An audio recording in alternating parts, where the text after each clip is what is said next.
Jadi Islam itu pada awalnya bukan nama sebuah agama sebetulnya. Jadi Islam itu artinya adalah selamat, sentosa, damai.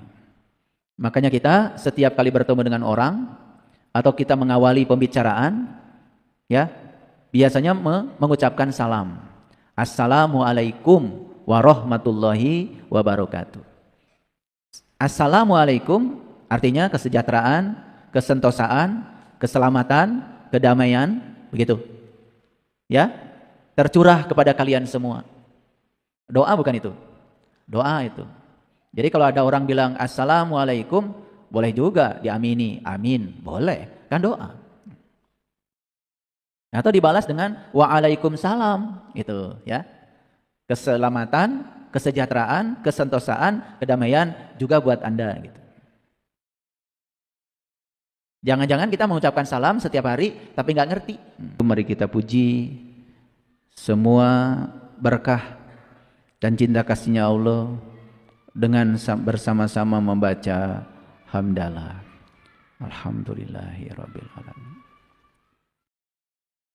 Mari kita awali kajian kita di pagi yang penuh berkah ini bersama-sama merasakan kehadirannya di setiap sel dalam tubuh kita, seraya memohon ridhonya, berkahnya. Kiranya hari baru ini menjadi momen kebangkitan kita semua, momen kebangkitan kesadaran kita, sehingga kita bisa segera bangkit dari tidur panjang kita. Dan sebelum kita sungguh-sungguh meninggalkan alam semesta ini,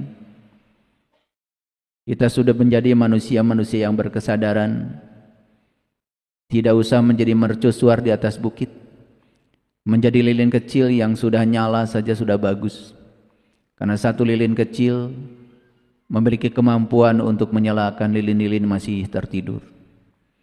Oleh karena itu mari kita sapa semuanya dengan kelembutan dan cinta, seraya membaca basmalah. Bismillahirrahmanirrahim. Saya menyapa para sahabat juga yang di rumah, ada puluhan ribu, paling sedikit 30 ribuan para sahabat biasanya sudah standby untuk mendengarkan kajian. Yakin semuanya sehat, berkah, berkelimpahan sukacita. Kajian kita hari ini berjudul Islam di Dunia, Islam di Akhirat. Sederhana ya judulnya? Sederhana bukan? Tapi kalau ditanya Islam itu apa, belum tentu kita tahu. Kalau ditanya dunia itu apa, juga belum tentu kita tahu. Kalau ditanya akhirat itu apa, belum tentu kita juga tahu. Kita tahunya semua istilah-istilah ini dari persepsi saja, dari interpretasi, dari apa kata orang. Dan hari ini saya akan coba untuk membahasnya secara mendalam. Islam di dunia, Islam di akhirat. Saya akan jelaskan dulu kata Islam. Jadi dalam tata bahasa itu ada yang namanya etimologi. Jadi etimologi itu berbicara tentang asal usul suatu kata. Jadi kata Islam ini jelas ya dari bahasa Arab. Itu dari kata dasar salima. Salima itu sudah menjadi bahasa Indonesia. Selamat, sentosa, damai. Jadi Islam itu sendiri ya berasal dari kata salima yang artinya adalah selamat, sentosa, damai. Ya. Jadi Islam itu pada awalnya bukan nama sebuah agama sebetulnya. Jadi Islam itu artinya adalah selamat, sentosa, damai. Makanya kita setiap kali bertemu dengan orang atau kita mengawali pembicaraan, ya, biasanya mengucapkan salam. Assalamualaikum warahmatullahi wabarakatuh. Assalamualaikum artinya kesejahteraan, kesentosaan, keselamatan, kedamaian, begitu. Ya, tercurah kepada kalian semua. Doa bukan itu? Doa itu. Jadi kalau ada orang bilang assalamualaikum, boleh juga diamini, amin, boleh, kan doa. Atau dibalas dengan waalaikumsalam, itu ya. Keselamatan, kesejahteraan, kesentosaan, kedamaian juga buat Anda gitu. Jangan-jangan kita mengucapkan salam setiap hari tapi nggak ngerti. Ya. Sama setiap lebaran kan kita mengucapkan minal aidin wal faizin. Itu doa juga itu. Minal aidin wal faizin artinya ya, semoga Anda termasuk orang-orang yang kembali dan memperoleh kemenangan gitu. Harusnya jawabannya amin gitu. Tapi sudah jadi kebiasaan ya kalau di Bandung. Minal aidin wal faizin sami-sami. Karena nggak ngerti. Ya. Bahkan banyak yang saya tanya ini saya pernah tanya ya. Karena saya ini suka riset. Saya mengumpulkan sejumlah orang dan saya tanya satu-satu. Minal aidin wal faizin artinya apa?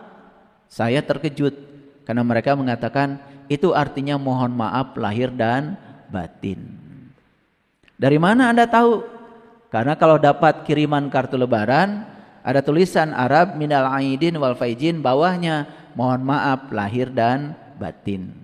Dikiranya yang bawah terjemahan dari yang atas.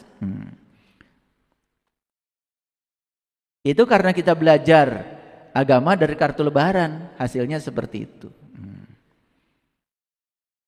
Ya, makanya dari lebaran ke lebaran tidak ada kemajuan. Ya, paling ada inovasi sedikit lah. Kalau lebaran kemarin cirengnya polos, lebaran ini pakai kacang gitu loh. Dan dikiranya Idul Fitri itu ya saat dimana kita merayakan sesuatu dengan makanan yang berasal dari bumi. Padahal di Quran tidak begitu, ya. Jadi sebetulnya Idul Fitri itu adalah saat dimana kita ketiban rezeki dari langit, saking senangnya dapat berkah dari langit, namanya Al-Maidah, hidangan, ya, dari langit, hidangan dari langit. Saking senangnya dapat membebaskan kita, itulah yang disebut dengan kemenangan. Dan itu kan sebetulnya diabadikan di dalam Al-Quran. Jadi Nabi Isa alaihissalam itu berdoa kepada Allah. Allahumma rabbana anzil alaina ma'idatan minas sama'i takulunana id. Gitu. Ya Allah, turunkanlah hidangan dari langitmu, dan turunnya hidangan itu kepadaku, itulah hari raya bagiku. Jadi hari raya itu sebetulnya saat hidangan dari langit turun.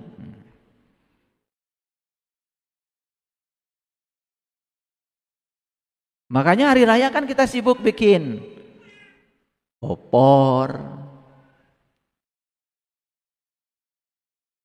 kue lebaran, betul nggak? Setelah dibikin itu kue langsung masuk lemari, kan lebar, betul nggak? Lebar. Kalau orang Sunda kan lebar itu sayang gitu, ya. Setelah dibuat langsung masuk lemari. Kalau di kampung saya itu namanya kue dele. Tahu dele? Jadi hanya boleh dilihat. Itu ternyata ada ayatnya di Quran itu. Di surat Al-Kahfi ayat 19 Allah mengatakan, ya, lihatlah makanan itu. Nah, karena kita salah memahami, makanya ketika kita sudah menyuguhkan makanan kepada tamu, langsung dipersilakan, mangga didele. Itu karena kita nggak paham Al-Quran. Padahal itu cerita perjalanan Ashabul Kahfi masuk ke dalam gua. Siapa Ashabul Kahfi? Ya, Ashabul Kahfi siapa saja. Orang yang mau meniti ke dalam diri, menemukan gua. Gua tuh gue teh aku, sampai menemukan jati dirinya. Sehingga ketika dia menemukan jati dirinya, dia terkejut. Loh, ini saya. Itu namanya makanan. Tapi makanan bagi jiwa. Makanya di Quran dikatakan, lihatlah makanan itu. Awas, jangan ditiru. Karena itu urusan rohani, bukan urusan nasi timbel. Kalau sudah ngasih nasi timbel, silahkan dimakan. Ya, jangan pakai Ashabul Kahfi. Paham ya? Itu. Jadi Assalamualaikum, ya, keselamatan, kesentosaan, kesejahteraan, kedamaian bagi Anda. Bahkan ditambah warahmatullah. Rahmat itu cinta. Dan cinta Allah tertumpah bagi Anda. Wa barakatuh, dan berkah Allah pun tertumpah buat Anda. Amin gitu. Untung aja nggak ngerti ya.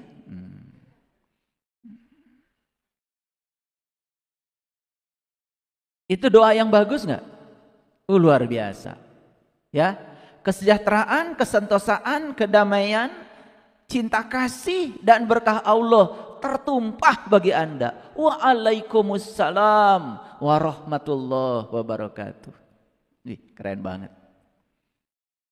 Jadi sebetulnya kalau orang Islam itu ngerti saja intisari dari salam, udah damai dunia ini.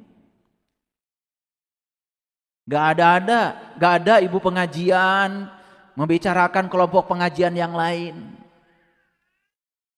Gak ada lagi ya orang ceramah menghujat ya pihak lain.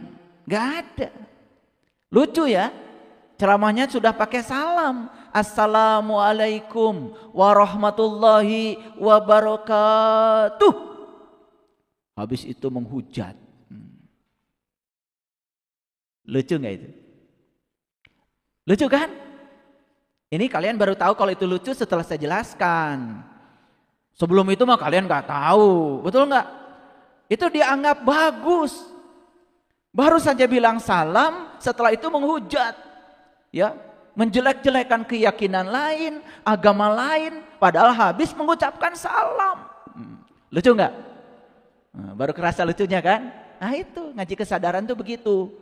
Ya, ini baru permulaan aja udah langsung sadar. Boleh nggak kalau orang mengucapkan Assalamualaikum warahmatullahi wabarakatuh, amin, terima kasih, doanya luar biasa. Boleh. Dibalas lagi waalaikumsalam warahmatullahi wabarakatuh. Nangis kalian kalau mengucapkannya dengan sadar.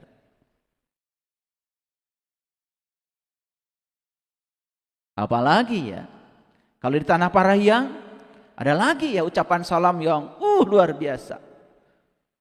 Sampurasun, sampurna ingsun. Itu simpel, tetapi itu doanya dalam. Sampurna ingsun. Siapa ingsun? Sempurnalah Anda, lahir batin. Luar biasa. Makanya rampes, rampak beres, tuntas semuanya. Simpel. Tapi ada yang tidak mengerti. Bisanya cuma menghujat.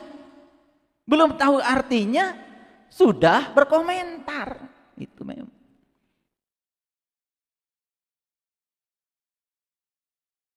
Makanya kata Sayyidina Ali, memang orang bodoh itu senangnya komentar. Dan ketika dia berkomentar, semakin kelihatan bodohnya. Makanya orang bodoh tuh nggak ada pilihan ya. Diam kelihatan bodoh.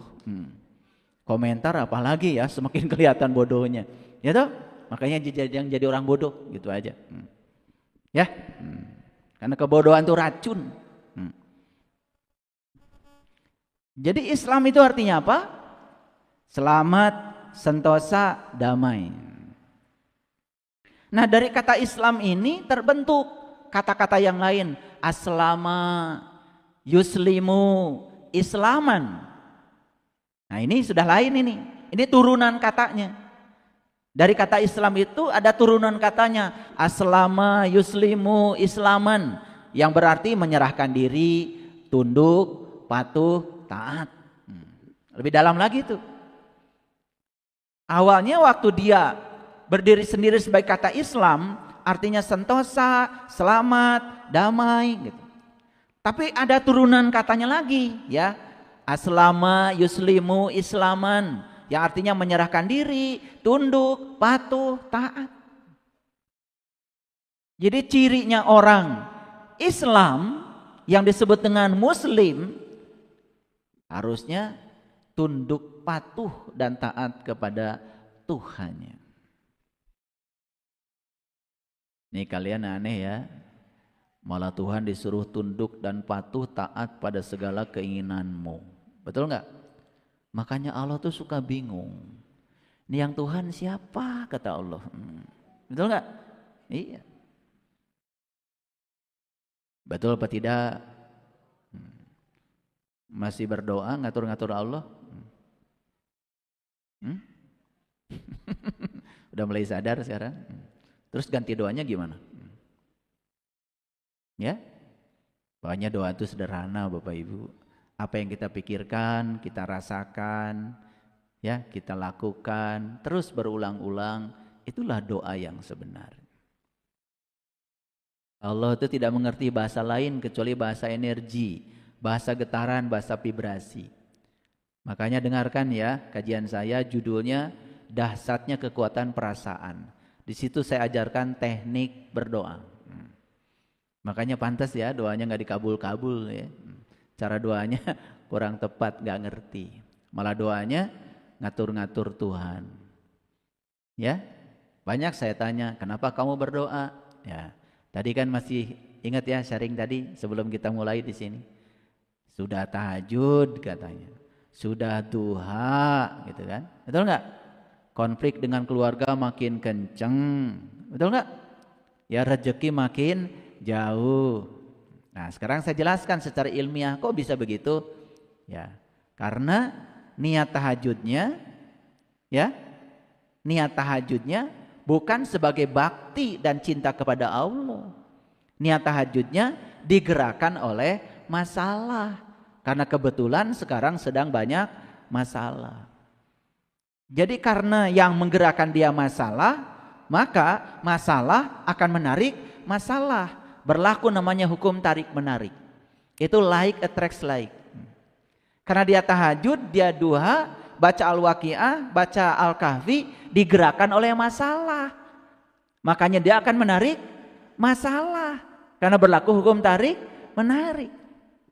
Coba aja tahajudnya, duhanya, baca Qur'annya, karena digerakkan oleh rasa cinta. Coba rasa berkecukupan, rasa berkelimpahan, itu lain lagi. Jadi kalau sesuatu digerakkan oleh rasa berkecukupan, rasa berkelimpahan, yang datang pasti kelimpahan. Like attracts like. Nah ini udah mulai nih, udah masuk kajian sainsnya. Karena kita itu belajar agama yang nggak pakai kaidah ilmiah, jadinya ya seperti itu, ngikutan kebanyakan orang. Walaupun hasilnya nggak ada, ya terus saja dipaksakan. Padahal kita tidak akan menemukan hal baru dengan cara-cara yang lama. Ini kan suka aneh kita, ya ingin hasilnya berbeda, tapi cara yang digunakan masih cara yang sama, berpikirnya sama, merasakannya sama, tindakannya sama, metodenya sama, tapi kita berharap hasilnya berbeda. Aneh nggak? Lucu nggak? Baru sadar kalau itu lucu ya. Ngerti sekarang ya? Jadi Islam itu artinya apa? Sentosa, sejahtera, damai, ya. Oke. Nah sekarang saya jelaskan, sebetulnya akhirat itu apa sih? Nah ini perlu dijelaskan dulu sebelum masuk ke judul. Ya. Akhirat itu pengertiannya sangat luas, Sangat banyak. Tapi nggak usah banyak-banyak, ya. Yang paling penting ngerti aja dulu. Jadi akhirat itu artinya adalah masa depan. Makanya yaumil akhir, coba baca terjemahan Departemen Agama. Yaumil akhir itu sering diterjemahkan hari kemudian. Coba hari kemudian apa? Hari kemudian itu kan hari setelah hari ini. Besok, lusa, 2 minggu yang akan datang, 3 minggu yang akan datang, sebulan yang akan datang, setahun yang akan datang, itu hari kemudian. Hari kemudian itu sebetulnya hari setelah hari ini, gitu aja. Jadi hari kemudian masa depan bukan? Masa depan. Jadi akhirat itu sebetulnya arti yang sebenarnya adalah masa depan. Paham sampai sini? Paham apa tidak? Oke, pelan-pelan ya ngajinya, pelan-pelan.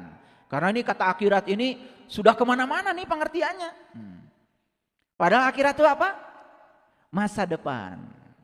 Nah, saya mau nanya, hari ini akhirat bukan?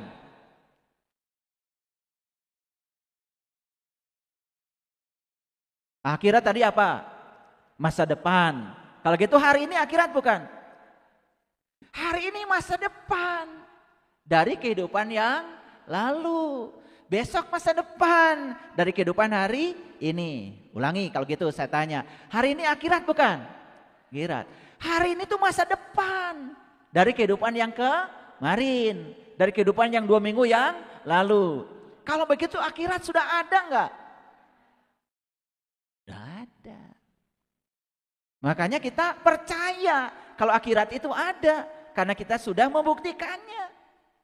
Ulangi, hari ini akhirat bukan? Dari apa? Dari hari kemarin. Gitu aja dulu supaya nggak pusing. Ya? Oke. Sudah bisa nebak nggak kira-kira? Tadi kan Islam di dunia, Islam di akhirat. Islam itu artinya apa? Selamat, sentosa, damai. Ya toh? Jadi artinya apa? Dunia itu apa sih? Nah, sekarang kita bahas dunia dulu. Karena belum tentu Bapak Ibu sudah mengerti. Maka dibahas dulu pelan-pelan. Ini judulnya udah setengah jam. Dunia itu simbol dari kehidupan. Ulangi ya. Dunia itu simbol dari kehidupan. Saya sudah berulang kali bilang di YouTube ya. Hidup itu kapan Bapak Ibu? Sekarang. Udah mulai pintar ya? Hidup itu sekarang, di sini, saat ini. Coba sekarang saya mau nanya, Bapak Ibu sekarang bernafas? Nah, kapan? Sekarang. Saya nanya, Bapak Ibu masih hidup? Nah, buktinya apa? Bernafas. Kapan? Sekarang. Itu aja, ya. Paham ya? Napas kemarin bukan? Bukan. Napas besok bukan? Bukan. Napas kapan? Sekarang. Berarti hidup kapan? Sekarang. Gitu aja. Sederhana ya? Nah, dunia itu simbol dari kehidupan. Sedangkan kehidupan itu di sini, saat ini, sekarang. Berarti dunia apa? Sekarang. Gitu aja. Paham ya? Jadi Islam di dunia artinya apa? Selamat sekarang. Islam di akhirat berarti apa? Selamat di masa depan. Clear? Sederhana? Ulangi. Islam di dunia berarti selamat sekarang. Ya toh? Islam di akhirat berarti selamat di masa yang akan datang. Nah, sekarang saya mau tanya, yang menentukan masa depan kapan? Apa? Ya sekarang. Jadi jangan aneh-aneh. Wah, kita mah bahagianya nanti. Bukan sekarang. Sedangkan yang menentukan nanti kan sekarang. Jadi kalau ingin bahagia nanti, berarti harus bahagia sekarang. Itu aja kok. Sederhana. Sederhana? Oke. Nah, kira-kira kalau saya kasih contoh nanti coba judul ini. Islam di dunia, Islam di akhirat. Udah masuk atau belum? Saya kasih contoh. Bila nanti saya sudah punya rumah mewah, maka saya akan bahagia. Itu selaras dengan judul ini atau berlawanan? Pinter. Kok jadi pinter ya Bapak Ibu? Padahal biasanya ngaji nggak pinter kayak gini. Kenapa berlawanan? Ya, bila nanti saya punya rumah mewah, maka saya akan bahagia. Bahagianya kapan? Nanti. Berarti sekarang bahagia tidak? Tidak. Rumah mewahnya bakal dapat enggak? Enggak. Satu-satunya jalan menuju kebahagiaan, ya bahagia. Jadi kalau di masa depan ingin bahagia, berarti bahagianya harus kapan? Ya sekarang. Jadi Islam di dunia, Islam di akhirat. Makanya jangan jadi para penghayal. Sudah, kalau ingin bahagia di masa depan, ya bahagia saja sekarang. Gitu aja. Tidak usah ada yang ditunggu. Bahagia tidak usah rumah bagus, tidak usah suami setia, nggak usah. Gimana kalau nggak setia? Berarti kan jadi penunggu kebahagiaan, betul nggak? Makanya bahagia itu keputusan kita dari dalam. Clear sampai sini? Wah, sudah banyak kajian saya kan, bahwa sebetulnya ya yang menyebabkan kita menderita bukan orang lain. Karena kita tidak bisa mengendalikan orang lain, tapi kita bisa mengendalikan pikiran kita, perasaan kita, aksi kita, reaksi kita, tindakan kita terhadap apapun yang dilakukan orang lain kepada kita. Paham kan? Oke, yang itu nggak usah saya bahas lagi. Nanti kelamaan bahas judul ini. Jadi sudah masuk judulnya. Jadi kalau ingin Islam di akhirat, ya harus Islam di dunia. Nah kalau kita sementara ini punya pandangan, kita di dunia bukan bagiannya. Bagian kita mainnya nanti di akhirat. Itu berlawanan enggak dengan prinsip yang ada di judul ini? Berlawanan. Bagaimana kita bisa bahagia di masa depan kalau hari ini tidak bahagia? Karena yang menentukan masa depan itu ya hari ini. Paham? Oke. Bapak Ibu tuh mau naik gunung. Kan gak bisa langsung terbang ke gunung. Kan pasti Bapak Ibu akan melewati selangkah, dibuang aja satu langkah. Bisa gak nyampe di gunung? Gak bisa. Jadi untuk sampai di puncak gunung itu kita pasti akan berjalan selangkah. Begitu kan? Kalau selamat di langkah ini, nyampe nggak di gunung? Nyampe. Misalnya dari sini ke gunung itu ada 1000 langkah. Ya? Siapa orang yang bisa sampai di puncak gunung? Yang selamat di setiap langkah yang jumlahnya 1000 itu. Misalnya di langkah yang ke-500 nggak fokus. Tiba-tiba jatuh. Masuk jurang, kan gak nyampe di gunung. Gak mungkin ya kita bisa sampai di puncak gunung yang 1000 langkah itu kalau yang 1000 langkah sebelumnya tidak selamat. Setuju? Jadi Bapak Ibu ingin selamat di masa depan? Oke, caranya gimana? Ya selamatkan hari ini. Gitu aja kok. Kebohongan terbesar manusia adalah menyangka besok masih ada waktu. Sehingga hari ini dia menunda. Begitu enggak Bapak Ibu? Itu penyakit kita.